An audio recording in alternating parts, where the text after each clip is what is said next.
గత వారి ప్రభుత్వంలో ఉప ముఖ్యమంత్రిగా ఉన్న గౌరవనీయ తాడికొండ రాజయ్య గారిని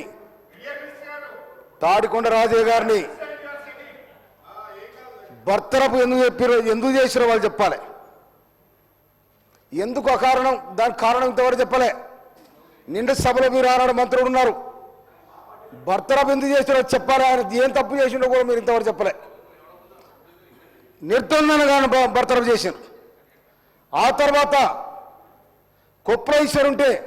కొప్రైశ్వర్ గారు మినిస్టర్ ఉంటే ఆయన మీరు అవమానపరిచారు. ఈ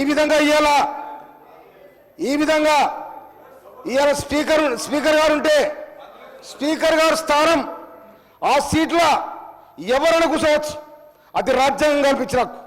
కానీ ఇవాళ ఒక దళిత స్పీకర్ ఉండని చెప్పి అంత హీనంగా మాట్లాడు ఏందండి ఇది?